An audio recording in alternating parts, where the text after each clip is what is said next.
श्री स्वामी समर्थ. स्वामी महाराजांच्या कृपेने तुमच्या सर्व इच्छा मनोकामना पूर्ण हो.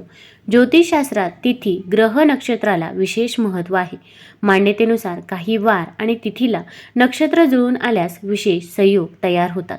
मान्यतेनुसार हे संयोग विशेष ठरतात. असाच एक खास संयोग म्हणजे गुरुपुष्यामृत संयोग. याला गुरुपुष्य नक्षत्र असेही म्हणतात. यंदा धनत्रयोदशी आणि दिवाळीच्या आधी येणारे पुष्य नक्षत्र अतिशय शुभ आहे. पंचांगानुसार आश्विन कृष्ण अष्टमी तिथीला म्हणजेच गुरुवारी 24 ऑक्टोबरला गुरुपुष्यामृत योग जुळून येत आहे. हा अतिशय शुभ संयोग मानला जातो. दिवाळीपूर्वी हा संयोग जुळून येत असल्याने या संयोगाचे विशेष महत्त्व आहे. ज्योतिषशास्त्रानुसार पुष्य नक्षत्राला नक्षत्रांचा राजा म्हटले जाते, जे 27 नक्षत्रांपैकी 8वे नक्षत्र आहे. हे नक्षत्र प्रत्येक बाबतीत समृद्धी आणि आर्थिक लाभ देणारे आहे. हा योग विशेषतः नवीन ग्रहप्रवेश, नवीन लेखाजोखा, धनसंचय, मालमत्ता, वाहन खरेदी आणि दागिने खरेदीसाठी खूपच शुभ परिणाम देतो. जेव्हा पुष्य नक्षत्र गुरुवारच्या दिवशी जुळून येते तेव्हा त्या स्थितीला गुरुपुष्यामृत संयोग म्हणतात. या संयोगात केलेली खरेदी खूप म्हणजे खूप शुभ मानली जाते. आता या गुरुपुष्यामृत योगाच्या दिवशी आपल्याला काही वस्तू खरेदी करायच्या आहे. आता सोने चांदी खरेदी केले तर ते अतिउत्तम मानले जाते. पण आपल्याला सोने चांदी खरेदी करणे शक्य नसेल तर आपल्याला घरात लागणाऱ्या अशा काही वस्तू खरेदी करायच्या आहे की ज्यामुळे आपल्यावरती माता लक्ष्मी ही प्रसन्न होईल. घरामध्ये सुख शांती आणि समृद्धी देखील येईल. भरपूर वेळा आपल्या आयुष्यामध्ये अनेक अडचणी, अडथळे, संकटे असतात. ते काही संपायचं नाव घेत नाही. आता संकट येणार नाही असं तर होणार नाही, पण आपण संकटाचा वेग मात्र नक्कीच कमी करू शकतो. तसेच आपण मेहनत तर घेत असतो, पण मेहनतीचे देखील फळ हे आपल्याला मिळत नाही. मग आपल्या कष्टाला नशिबाची साथ मिळण्यासाठी तसेच आपली इच्छित मनोकामना पूर्ण होण्यासाठी आपण या दिवशी काही उपाय व काही सेवा करायची आहे. तर कोणत्या वस्तू घरामध्ये आणाव्या तसेच कोणते उपाय करावे याबद्दलची सर्व माहिती आपण आज या व्हिडिओमधून जाणून घेणार आहोत. तत्पूर्वी तुम्ही चॅनलमध्ये नवीन असाल तर चॅनलला लाईक करा व सबस्क्राईब देखील करा.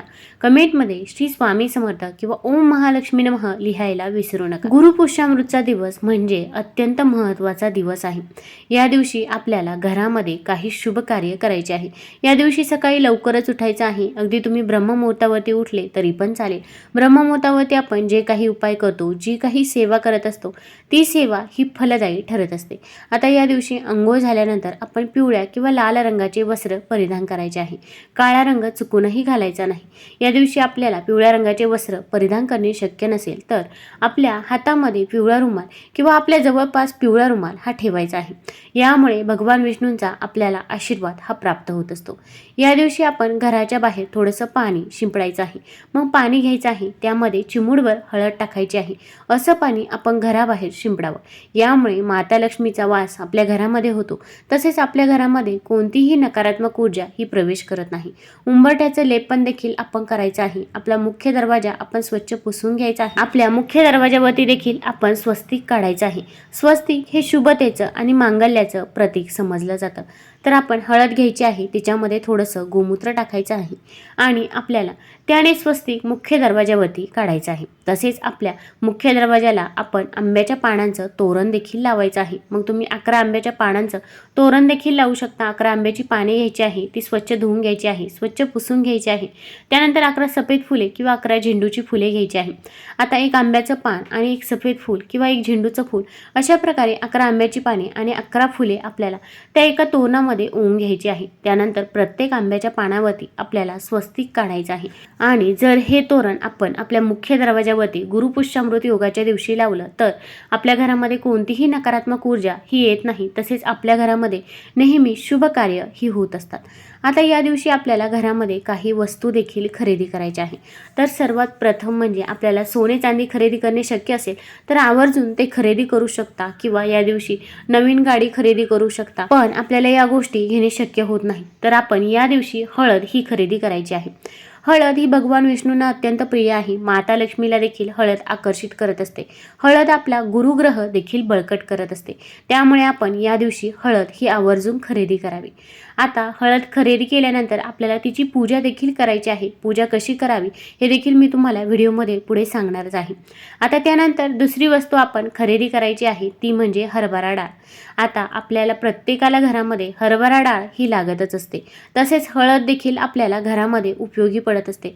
त्यामुळे या दिवशी जरी तुम्ही या वस्तू आणल्या तरी पण त्या वस्तू वाया जाणार नाही, आपल्याला त्याचा उपयोग हा होणारच आहे. त्यामुळे आपण हळद आणायची आहे, तसेच हरभरा डाळ आणायची आहे. आणि त्यानंतर तिसरी वस्तू म्हणजे माता लक्ष्मीला प्रिय असलेली कवडी. जेव्हा समुद्र मंथन झालं होतं तेव्हा माता लक्ष्मी सोबत अनेक रत्ने देखील बाहेर पडली होती. त्यासोबत ही कवडी देखील होती. कवडीला माता लक्ष्मीचं स्वरूप मानलं जातं. त्यामुळे तुम्ही या दिवशी कवडी देखील खरेदी करू शकता. आणि घरामध्ये जर तुमच्या कवडी असेल तर त्या कवडीची तुम्ही पूजा सेवा केली तरी पण चालेल. आपण अगदी 2 रुपयाची किंवा 5 रुपयाची कवडी ही घरी आणायची आहे. मग 5 आणू शकता, 7 आणू शकता किंवा 2 कवड्या जरी घरी आणल्या तरी पण चालेल. आता या तिन्हींपैकी तुम्हाला जी वस्तू खरेदी करणे शक्य होत असेल तर ती वस्तू आपल्याला खरेदी करायची आहे.